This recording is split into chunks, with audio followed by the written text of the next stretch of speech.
जय माँ इंद्राक्षी, जय अम्बे। इंद्राक्षी धाम में दर्शकों आप सभी का हम हार्दिक स्वागत करते हैं। आज के दिन जिन जातकों का जन्मदिवस है, मैरिज एनिवर्सरी है, उन सभी को हमारी तरफ से बहुत बहुत शुभकामनाएं।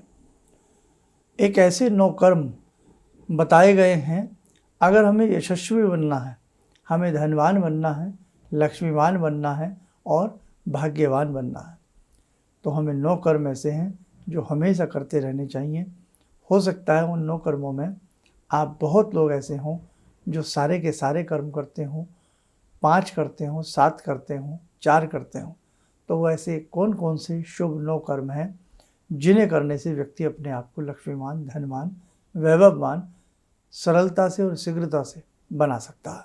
तो आइए पहले आज का हम पंचांग देखें, फिर आगे बढ़ते हैं। 30 मई सन 2024, दिन बृहस्पतिवार, संवत 2081, ज्येष्ठ मास, कृष्ण पक्ष, तिथि सप्तमी, नक्षत्र धनिष्ठा, राहु काल 1:30 से 3, दिशा सूल दक्षिण दिशा। जीवन में हर व्यक्ति संसार में अपने जीवन को सुंदर बनाना चाहता है। हर व्यक्ति अपने जीवन को बहुत सरलता से जीना चाहता है, बहुत अच्छे तरीके से जीना चाहता है। लेकिन कई बार हमारे बिगड़े कर्म, हमारे अशुभ कर्म हमें ज़िंदगी के वो सुखों से वंचित कर देते हैं जो सुख हमें मिलने चाहिए। इसलिए शास्त्रकारों ने कुछ नियम ऐसे बताए हैं। दक्ष द्वारा कथित 9 नियम आज आपको हम बता रहे हैं।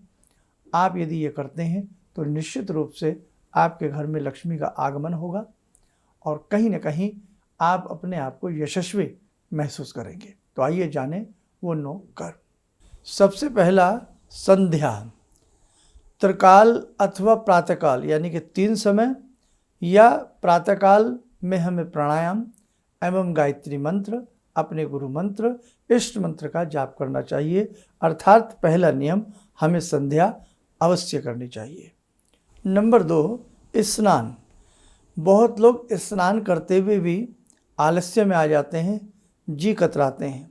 अर्थात हमें सुबह और सायं स्नान अवश्य करना चाहिए। और यदि किसी वजह से हम सायंकाल स्नान नहीं कर पाते हैं तो प्रातःकाल स्नान करना ही चाहिए, चाहे कितनी भी सर्दी हो, कितने भी जाड़े हों, और गर्मी में तो स्नान सुखदायी है ही। नंबर 3, जप। इष्ट देवता एवं अपनी आवश्यकता अनुसार अविष्ट देवता का भी हमें जप करना चाहिए। जैसे जब हम संध्या करें, संध्या के समय में ही किसी मंत्र की ऐसी मात्रा बना लें कि हमें 3 माला, 5 माला या किसी विशेष पाठ हमें करना चाहिए, जैसे दुर्गा सप्तशती या जो भी आपको पाठ अभिष्ट लगे वो हमें पढ़ना ही चाहिए और जप करना ही चाहिए। Number 4, home. प्रतिदिवसीय, प्रतिदिन हमें हवन करना चाहिए अपने इष्ट मंत्र से, अपने गुरु मंत्र से। प्रतिदिन प्रयास करना चाहिए। अगर ऐसा संभव ना हो सके तो हमें सप्तदिवसीय यानी कि सप्ताह में एक बार यज्ञ आदि जरूर करना चाहिए। हवन करने से आयु और समृद्धि बढ़ती है। नंबर 5, स्वाध्याय। स्वाध्याय हमें अवश्य करना चाहिए। स्वाध्याय जीवन का एक अमूल्य अंग है। हमें वेद पाठ करें या जो वितज्ञ नहीं हैं वो गायत्री मंत्र जपें, धार्मिक पुस्तकों का अध्ययन करें। कुछ ना कुछ हमें ऐसा चिंतन, ऐसा मनन, ऐसा अध्ययन जो हमारे जीवन को उत्कृष्ट बनाए, हमारी अंदर की जो शक्ति है उसे सुदृढ़ बनाए, ऐसा हमें स्वाध्याय अवश्य करना चाहिए। इसके बाद आती है नंबर 6 पर देव पूजा। हमें विष्णु जी, शिव जी, देवी जगदम्बा माँ, सूर्य, गणपति, हनुमान जी आदि की पूजा में लिप्त रहना चाहिए। अर्थात इन देवी देवताओं की पूजा हमें करनी चाहिए। नंबर 7, वैश्व देव। इस पंच महायज्ञ हमें ये करना ही चाहिए। नंबर 8, अतिथि सत्कार। अतिथि सत्कार में कई बार हम जी चुरा जाते हैं, हम बहानेबाजी कर देते हैं, लेकिन आतिथ्य सत्कार भी बहुत बड़ा सत्कार माना जाता है। हमारे घर में कोई भी भिक्षु हो, यति हो, तपस्वी हो, घर में आने पर जो हमसे बन पड़े भोजन आदि, शीतल पेय पदार्थ आदि हमें उन्हें देना चाहिए। जैसे मीठा शरबत, गर्मियाँ हैं, जो भी हमसे बन सके हमें वो यथासंभव कर लेना चाहिए। नंबर 9, समविभाग। समविभाग क्या होता है? यथाशक्ति जितनी हमारी सामर्थ्य है उसके हिसाब से देव ऋषि, मनुष्य, गुरु, दुखी, तपस्वी, माता पिता को भोजन उपलब्ध कराना समविभाग कहलाता है।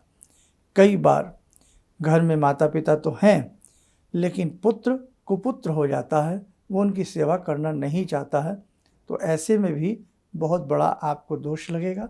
उस दोष से आप बचने का प्रयास करें।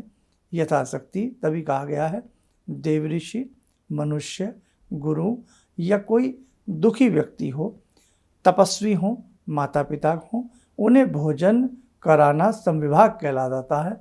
और ये एक बहुत बड़े भाग्य की बात होती है जो इस प्रकार से व्यक्ति करता है। ऐसे ही जैसे जो भी जीव हैं, जीव आप देखते हैं सड़कों में, गर्मी का समय है, कुत्ते हैं, पशु हैं, पीने का पानी नहीं, गर्मियाँ इतनी हैं, जब हमें प्यास लगती है तो सोचो किस प्रकार से हम लोग परेशान हो जाते हैं। तो आज इस भीषण गर्मी में हमें उनके लिए पीने के पानी की व्यवस्था करनी चाहिए। गौरैया हों, चिड़िया हों, कबूतर हों, कोई भी पक्षी हों, उनके लिए मिट्टी के पात्र, क्योंकि ठंडे रहते हैं, मिट्टी के पात्रों में यत्र तत्र छत पर, इधर उधर या कहीं पार्क में हमें उनके पेय की व्यवस्था करनी चाहिए, पान की व्यवस्था करनी चाहिए, पशुओं के पीने के पानी की व्यवस्था करनी चाहिए। देखो, जितना भी आप नियम संयम के ऊपर चलेंगे, आप माने न माने, आप अपने घर में बैठ कर के अपनी सीधी सादी भोली भक्ति करते रहें, आप अपने गुरु मंत्र का जाप करते रहें।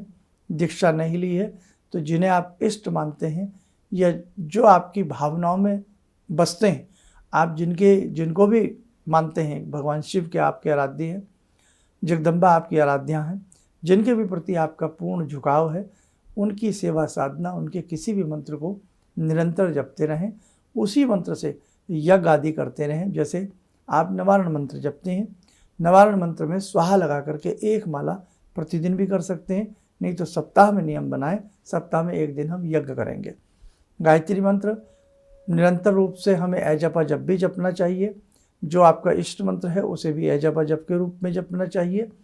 और इसके साथ साथ अपने इष्ट आराध्य मंत्र को हमें यज्ञ में भी सम्मिलित करना चाहिए, अर्थात हमें उसका यज्ञ करना चाहिए। यज्ञ के लिए गाय का घी ले सकते हैं, कॉमन सामग्री ले सकते हैं, और हमें अपनी संध्या बहुत अच्छे से करनी चाहिए। नियम बनाएं, कोई पाठ अवश्य करें, कोई जप अवश्य करें, ऐजपा जप अवश्य करें, अतिथि का सत्कार बहुत अच्छे से करें।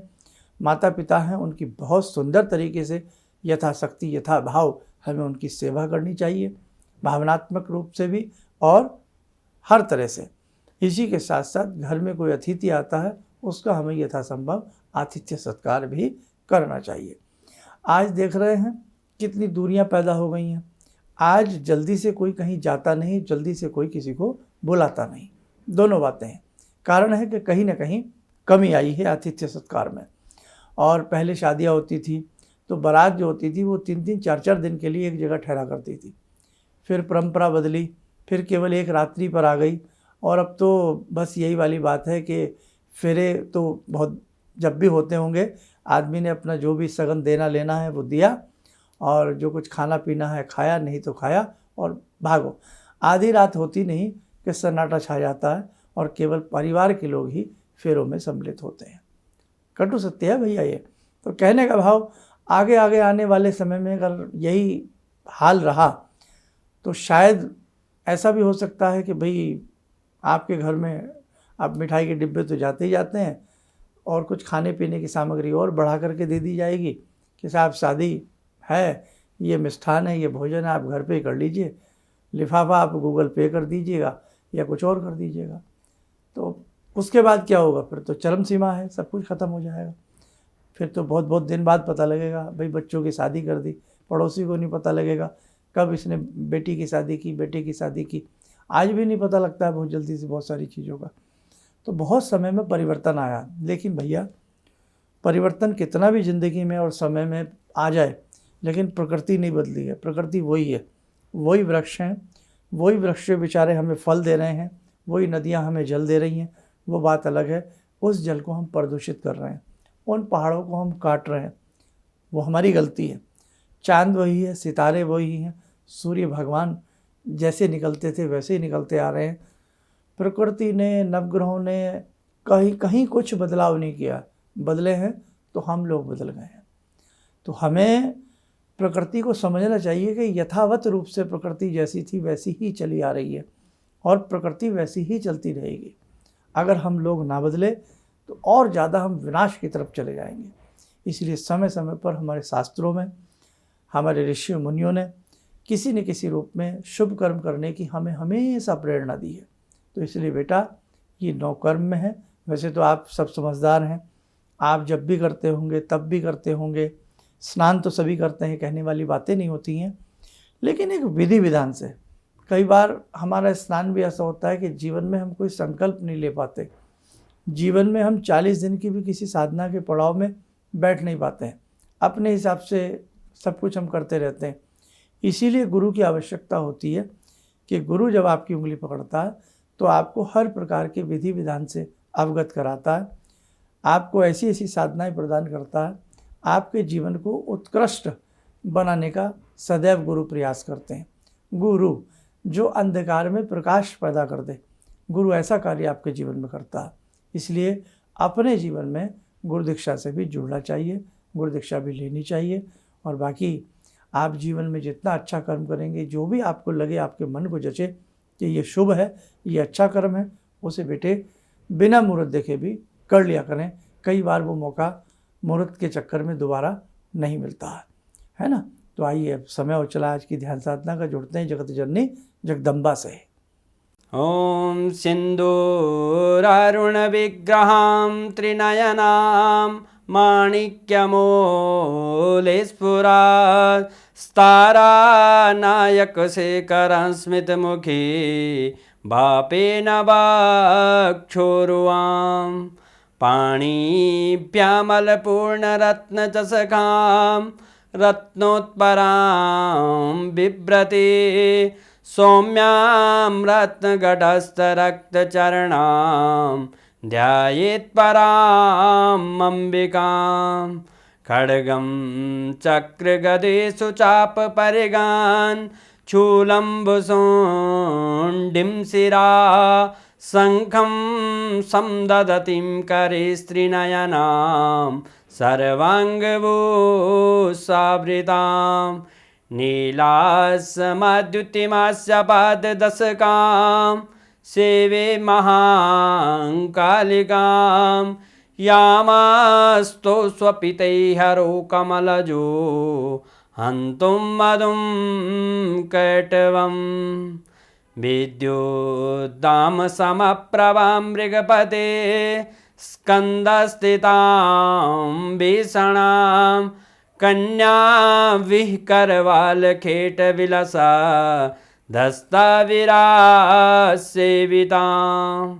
हस्तैश्चक्रगदाशिखेटविशिखां चापं गुणं तर्जनीं विप्राणामलिलात्मिकां शशिधरां दुर्गां त्रिनेत्रां भजे। कवच बना लें, ध्यान करें, भगवती का शुभ आशीष हम सब के ऊपर बरस रहा है।